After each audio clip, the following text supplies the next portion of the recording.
All right, Eli here again. So we're going to do a couple videos on, the Freedom TFC shield board and the example code. And primarily, I wanted to step through this demo application and the couple demo modes that we have. So this is a little bit tricky to set up, but I'm going to have a camera here. Um, you can Let's make sure we can see it. All right, there it is. You can see the back wheel. So what I'm going to do first is I have the code here. I'm just going to download the code so we can see down here. It's downloading.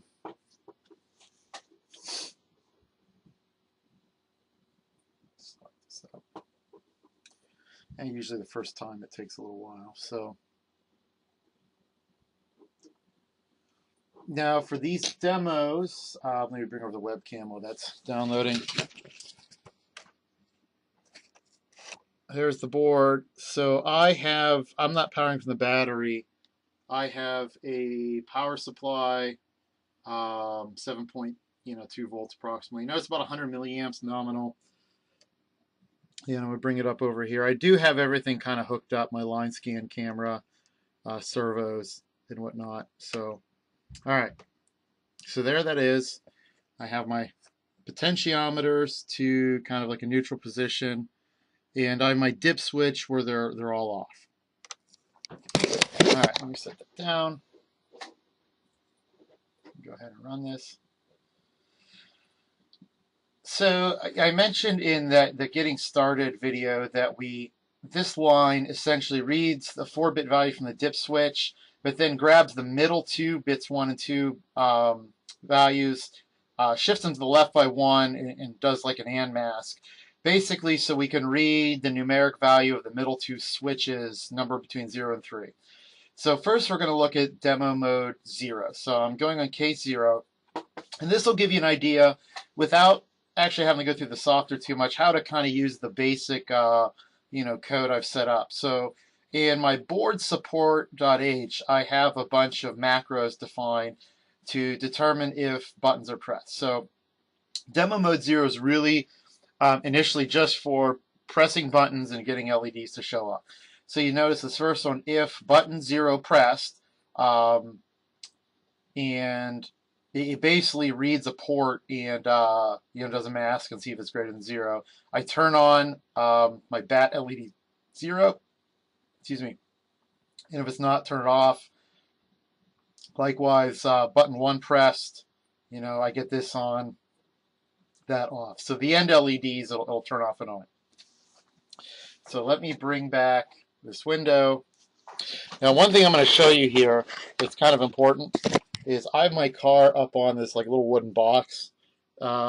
Sometimes when you download code, the state of the I/O pins are such that the motors take off. So we don't want that. So what I'm going to do is down over on this side of the board on my LEDs. Let's press a button. Hey, there we go. Okay, so let's go to the other one. Boy, let me turn off that light here. That'll help the reflection. So there we go. The other light comes on. All right, so now in your actual code, you might want to do some sort of debouncing, but that's just a good way of seeing if the button's pressed. Now, look at what I do here. I have another if statement. I get the dip switch, but then I mask it with a 1. So what I'm doing is actually seeing is bit 1 set, because that'll return a value of 1, which is greater than 0, which will make this if statement true. Remember, ifs, kind of jump in here. If whatever statement here is logical true, while in C, logical true is anything non-zero. So you notice I just turned some LEDs on. If I have switch 1 or switch 3, my highest switch, turned on, that'll turn on the LED. So let's go back to here. And let me grab my webcam again. All right. Now I have my switch 1 and 3, so what I'm going to do is try to do this all at once here. Grab my little screwdriver. I'll turn on switch 1. You notice I got an LED on. And I'll turn the other switch. There we go. Got the other LED, and we can still press the push buttons and they come on. All right, so we know the LEDs work, and we know, we know the switches work. So, all right, I'm gonna turn that off. Now, we're gonna move on here to demo mode 1. Demo mode 1 demonstrates a couple different things. So the first thing you notice is I have this thing called TFC ticker. And it's an array, and I'm accessing 0. And I say if it's greater than or equal to 20, I reset the value, then I do something else. Well, before I discuss this, let me discuss what the TFC tickers are. If I go into arm_systic.c, I have the systic set up so it interrupts once every millisecond. So what I do is I have this blocking delay function, delay milliseconds, but you generally don't want to use that. You want to do something where you don't use up all the CPU time. So I have an array of variable called TFC ticker. And it's defined by how many is this num TFC tickers in the TFC config H. All I do is I loop through and they count. If they're not at their terminal value, it's a 32-bit number, I increase them. So in the background, in your foreground loop, this is kind of happening every millisecond. One important thing I should note is this is declared marked as volatile. Remember, you need to mark volatile to tell the compiler that this variable can change at any time without kind of the compiler knowing about it. So what the compiler will do, it'll always do a read of that variable before it uses it. So a good example, in the delay millisecond, I have this delay timer tick. Well, in here, in the systic handler, I am always incrementing it by 1 if it's not of its max count value. Well, on the delay function, I take in an argument, I reset this timer, then I sit in a while loop forever. Well, had this not marked in volatile, the delay timer tick, this would actually never leave. Even though delay timer tick would increase, the compiler would say, oh, he set it to 0, then he sits in this while loop forever. Because the compiler says, well, he set it to 0 in here, but it never modify it in this loop. So therefore, he'll never read the memory location. Volatile tells the compiler saying, hey, this variable can change at any time because, the hardware or interrupt routine or whatnot. So every time you do an operation with it, make sure you do a read. So it leaves. So the tickers are the same way. Now, what the tickers are to be used for are flags, timing flags. They increment every, let me see, is it a millisecond or 10 milliseconds? I believe it is in milliseconds. I can look here.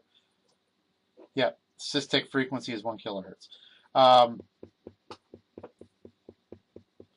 So let's look at what this does. Let's say we want to have a function execute every 20 milliseconds. Well, here's what you do. You just say, is my ticker greater than or equal to 20? Because it's 1 tick per millisecond. It should really be 19 because 0 is included, but that's okay. If it's true, reset the ticker and then execute your code. And then you can imagine this main loop just kind of comes around and around through this case statement, but it's only going to execute this when this ticker is greater than or equal to 20. That way you can have multiple things going on because you notice I have another ticker here at 125 milliseconds. It does some manipulation on the LEDs, and we'll talk about that in a minute. So this is kind of a way you can get parallel things to look like they're running in parallel with these tickers. The trick being is whatever you do inside this routine, it can't sit there forever. It has to do something and leave so other lines of code can execute. So what I do is I have a function called setServo. There's 2 servo ports, one with a populated header on the board. So what you do is you simply give it which servo, either 0 or 1, and then an argument. So setServo here its argument is an integer for the servo number, and then a floating point number for the position. Floating points are slower, but in the interest of just kind of showing this off, I used it. What I do is in the servo code, I simply remap a normalized number, -1 to 1, to a min and max duty cycle.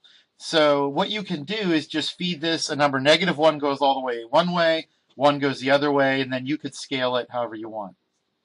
Now notice I actually feed that with the return of the read potentiometer function.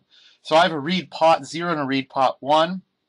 Because they're scaled to -1 to 1, I can use the pot, to go all the way left or right to, make my wheels go all the way left or the right. So we'll look at that in a minute. Then the other thing is, you notice I just have like a little variable that I can set my battery level indicator. In addition to setting raw LEDs like we did up here, I have a function that you give it a number between like 0 and 4, and you can set those LEDs as if they were like a little battery indicator. So you can look at that. The other thing I do is I disable, we'll look at these functions later, I disable the PWM, the motors, and the H-bridge, so it's just the servo. So let me do this to show you how this works. Let me bring over my webcam.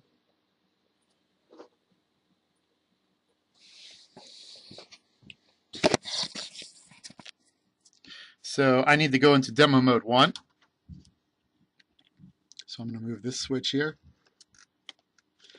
And now, I'm going to see I'm turning the pot, and we can test our servo.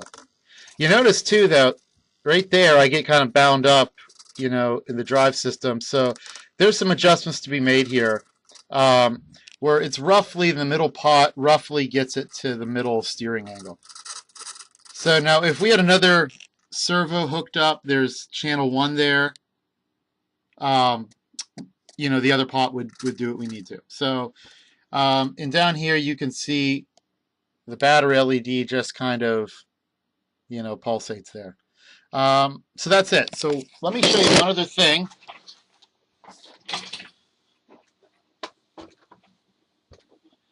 If we go in the servo.c function, there are actually a couple things, parameters you can change. First of all, FTM1 overflow frequency.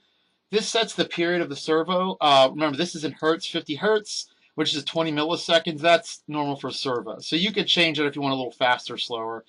The other thing is the set servo function always scales the number -1 to 1 to kind of go between two ranges, a min duty cycle and a max duty cycle. What you have to do in here is fill in a time, because if I multiply time times frequency, I get the duty cycle of what's the min and max pulse width going to your servo. Because remember, servos work on that pulse width. So here, my min pulse width is 1 millisecond, and my max is 2. So if you change this to 1.5, whenever you call servo, set servo, the number -1 to 1 will go between 1.5 and 2 milliseconds. So you can change the range of that pulse. And you may want to for your car just to get the neutral position and everything correct. Because what you ideally want is when you set as a value of 0, your servos are right in the middle. So that's it. Okay, so that was demo modes 0 and 1. Demo modes 2 and 3 I'm going to talk about in the next video, so stay tuned.